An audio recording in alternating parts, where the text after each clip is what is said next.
wabarakatuh. Subhanallah walhamdulillah wa la ilaha illallah wallahu akbar. Wa la hawla wa la quwwata illa billahil aliyyil azim. Wa sallallahu ala sayyidina Muhammad wa ala ali sayyidina Muhammad. Amma ba'du. Pagi hari ini alhamdulillah kita diperjumpakan kembali dalam murajaah kitab hadis Sahihul Bukhari untuk terhubung dengan hadis-hadis Rasulullah sallallahu alaihi wasallam yang sahih yang diriwayatkan oleh Imamul Muhaddisin Abu Abdullah Muhammad bin Ismail Al-Bukhari. Pada Kitabud Da'awat, kumpulan bab hadis tentang doa-doa. Semoga menjadi wasilah doa kita semakin sesuai dengan tuntunan.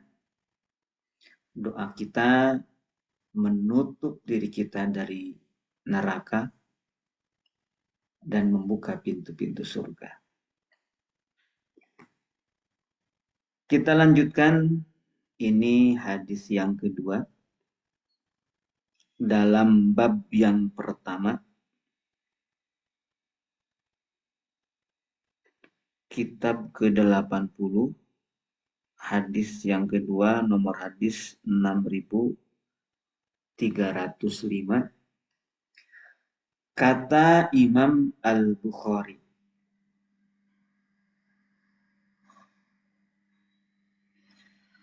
waqala, dan telah berkata,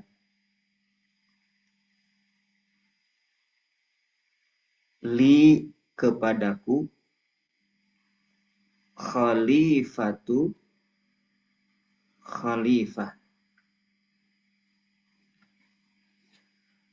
Ini gurunya Imam Al-Bukhari, namanya Khalifah bin Khayyat.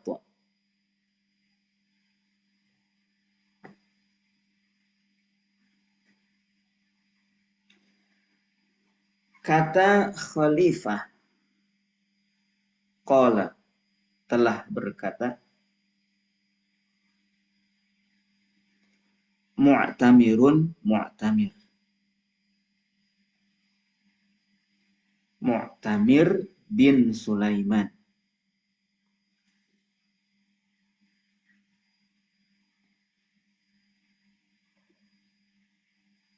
Kata Mu'tamir, sami'tu, aku telah mendengar, abi, ayahku. Berarti ayahnya Mu'tamir ini bernama Sulaiman. An Anasin, dari Anas bin Malik. Yakni Sulaiman atau ayahnya Mu'tamir menerima hadis dari Anas bin Malik. Anin Nabiyyi,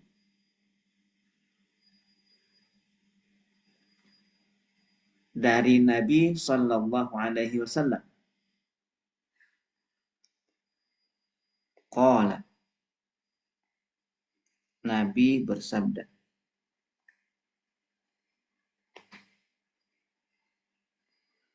Nabi bersabda.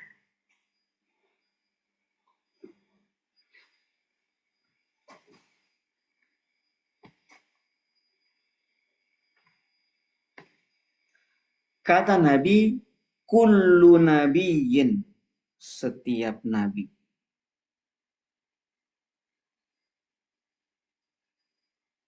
Kullu nabiyyin, setiap nabi. Sa'ala, telah meminta soalan satu permintaan atau su'lan satu permintaan. Sa'ala su'lan.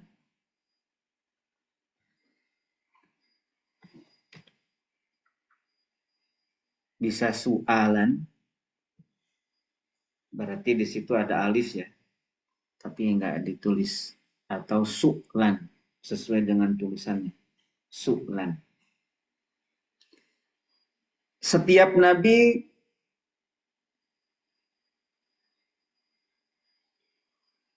telah meminta satu permintaan.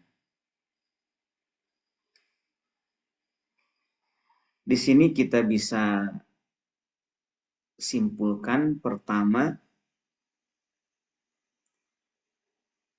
setiap nabi itu apapun yang menimpa pada diri mereka, solusinya itu selalu berdoa. Nabi saja berdoa, meminta. Setiap nabi, artinya semua nabi.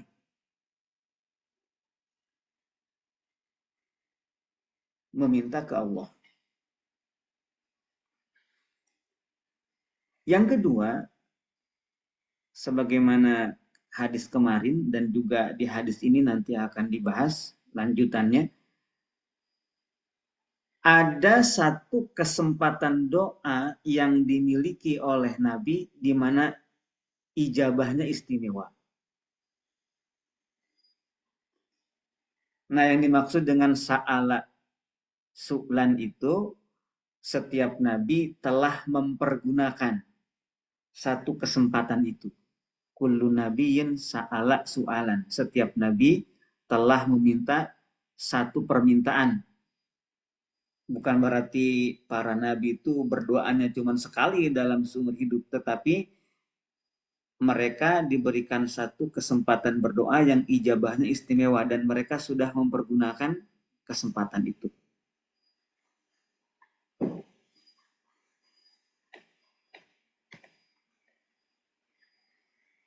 Au qala, atau Nabi berkata.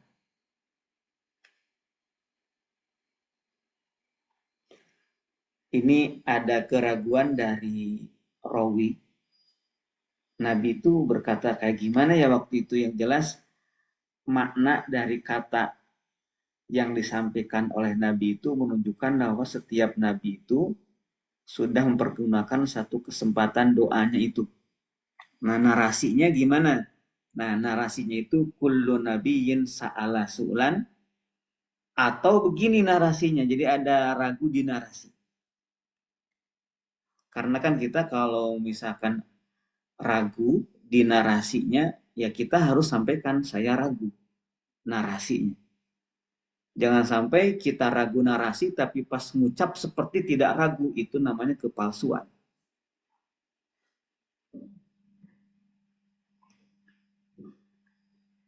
Atau begini katanya. Atau Nabi itu berkata begini. Likulli nabiyyin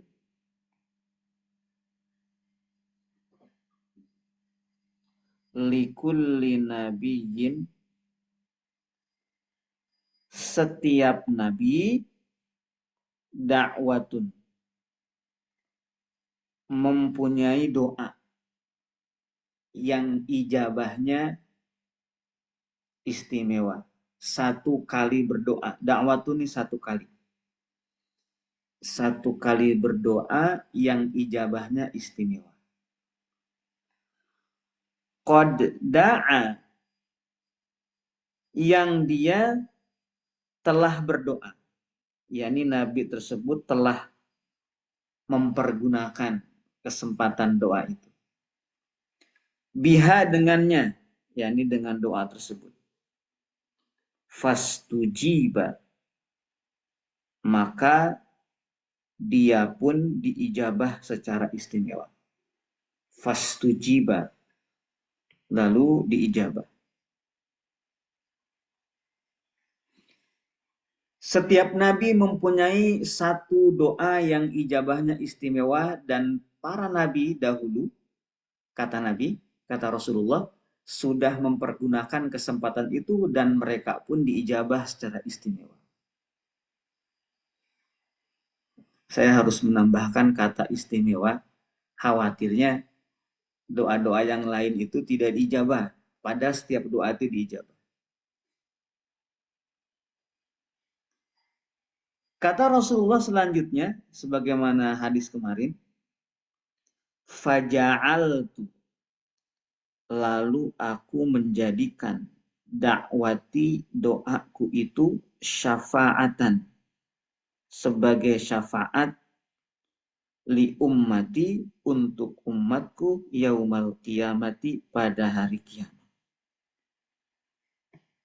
Ini semakin menguatkan betapa sayangnya Nabi kita kepada umatnya. Setiap Nabi mempunyai satu kesempatan berdoa yang ijabahnya istimewa, dan para Nabi sebelum Nabi Muhammad telah mempergunakan kesempatan itu dan mereka pun diijabah secara istimewa. Tetapi Rasulullah tidak mempergunakannya. Melainkan nanti di hari kiamat baru beliau akan mempergunakannya untuk berikan syafaat kepada umatnya dengan satu kesempatan doa itu. Ini sangat luar biasa. Saya membaca sebuah hadis yang lain,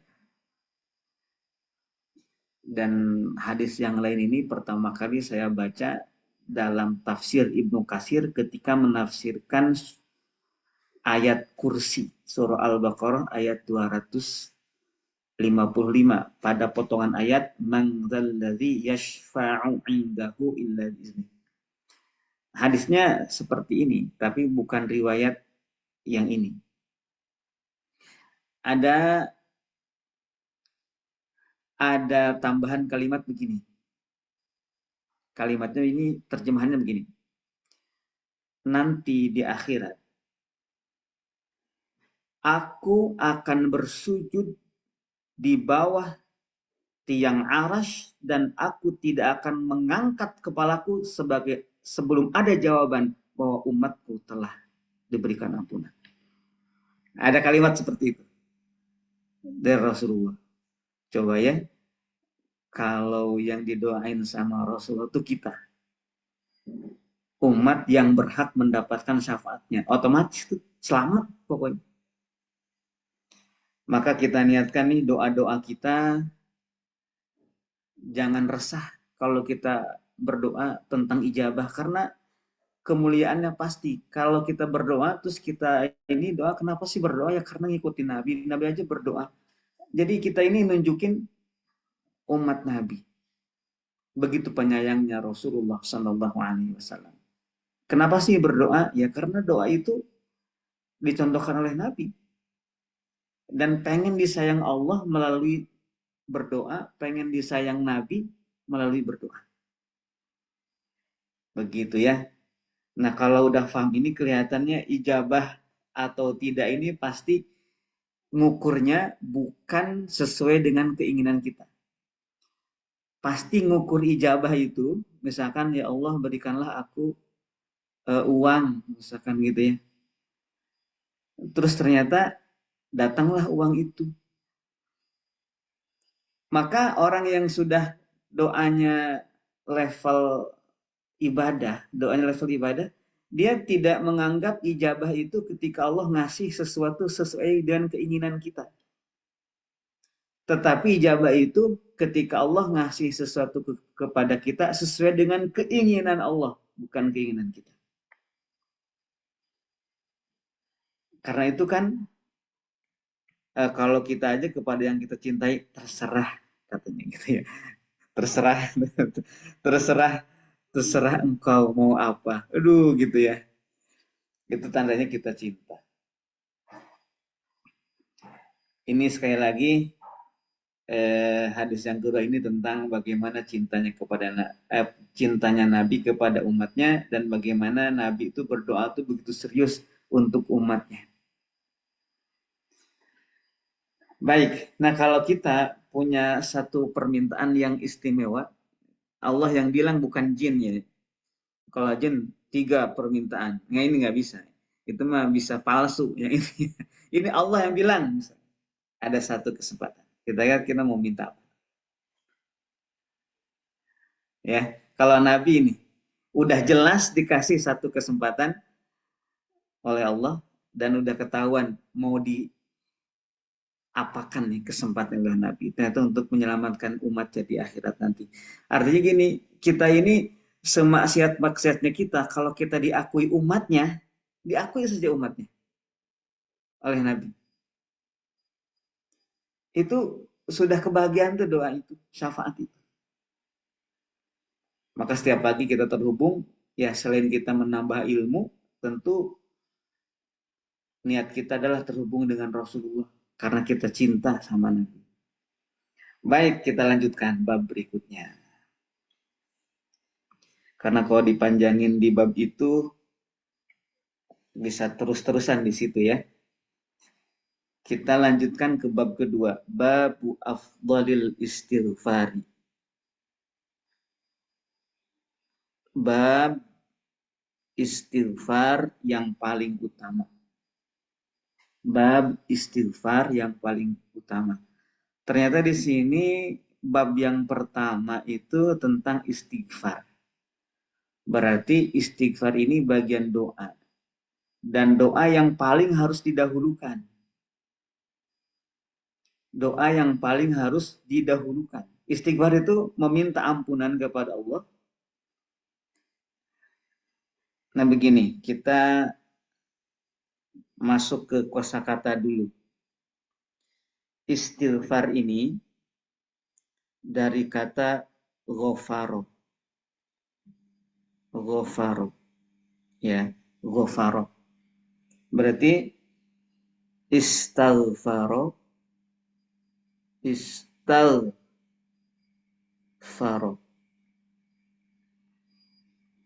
Istighfaro nih.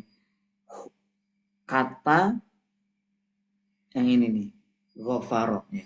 Berarti tambahannya itu huruf hamzah, sin dan ta ya. Karena kata aslinya itu ghafaro, 3 huruf ghafaro. Istighfaro, istighfaro itu ada tambahan 3 huruf, yaitu hamzah, sin dan ta. Istighfaro. Nah, kalau istighfar itu ada tambahan lagi alif setelah fa. Istighfar. Istighfar. Ada alifnya lagi. Berarti tambahannya ada 4 tuh, ya. Asal katanya ghafar, istighfar. Nah, kalau tidak ada alifnya setelah fa, itu tidak bisa dibaca istighfar, tetap saja istighfar namanya. Mari kita beristighfar misalkan. Terus ditulis istighfarnya tanpa alif setelah fa, tetap aja nggak bisa istighfar dibacanya, istighfar. Istighfaro yastaghfiru istighfaron. Nah, sin di sini artinya meminta. Yang namanya meminta kan berarti kan doa, ya. Makna sin ini meminta. Ghafaro itu makna aslinya apa? Makna aslinya itu melindungi sesuatu dengan memasukkan sesuatu tersebut ke dalam sebuah kantong agar kotoran-kotoran tidak masuk. Agar kotoran-kotoran tidak masuk. Misalkan saya punya makanan. Saya masukkan ke dalam apa? Toples ya. Ke dalam toples ya. Kemudian ditutup tutupnya sehingga makanan itu terlindungi. Itu namanya ghafar ya. Melindungi sesuatu dengan memasukkannya ke dalam sebuah tempat, kantong misalnya, karung atau toples atau apa saja, sehingga kotoran-kotoran tuh nggak masuk ke situ. Itu namanya ghafar. Nah, ghufran, ghufran itu nulisnya begini. Ghufran, ghufran, ini nulisnya begini. Ghufran. Artinya ampunan. Ampunan itu gimana? Atau mengampuni. Mengampuni itu gimana? Mengampuni itu berarti Allah melindungi kita. Misalkan Allah mengampuni kita. Allah melindungi kita dengan memasukkan kita ke dalam sesuatu, misalkan gitu ya, sehingga api neraka nggak menyentuh kita, ya, sehingga api neraka nggak menyentuh kita. Makanya ampunan disebut dengan ghufran karena ampunan ini dapat melindungi. Jadi semacam ampunan Allah itu semacam pelindung. Sebut saja baju, kalau dulu zaman COVID ada namanya APD ya, semacam APD gitu, sehingga api neraka nggak bisa membakar dengan APD itu. Gufron tuh masuk, Allah melindungi diri kita dari api neraka dengan cara memasang alat pelindung diri. Ya, itu ampunan. Nah, istighfar ini apa? Istighfar itu meminta ghufran, meminta ampunan. Karena sin ini maknanya meminta. Yang namanya meminta berarti doa kan. Jadi istighfar itu doa karena meminta. Misalnya astagfirullah seperti itu meminta. Astagfirullah, aku meminta ampunan kepada Allah. Astagfirullah. Itu makna asalnya. Dan ada juga kan kemudian makna ghafara itu artinya menutupi. Menutupi itu maksudnya melindungi karena kan kalau tadi saya contohkan makanan masuk ke dalam toples terus toplesnya nggak ditutup, tetap saja apa namanya bakteri atau kotoran atau hal yang lain bisa masuk ke situ. Kalau sekarang tuh ada yang namanya yang apa ya, tempat penyimpanan makan Tupperware ya, Tupperware tuh gitu ya. Jadi awet kan di situ ya makanan itu. Kalau nggak ditutup ya sama aja gitu. Makanya Ghafara itu mempunyai mana ditutup gitu ya, ditutup atau menutupi. Ghufran itu menutupi. Nah, istighfar itu meminta ghufran kepada Allah Subhanahu wa taala. Dan ini sebenarnya kalau kita mau minta kepada Allah, mana yang harus diutamakan? Ini meminta ini, istighfar ini yang perlu diutamakan. Misalkan kita mau minta apa? Kita mau minta rezeki karena kita lagi perlu banget gitu ya. Maka dahulukan apa? Dahulukan meminta ampunan. Kenapa?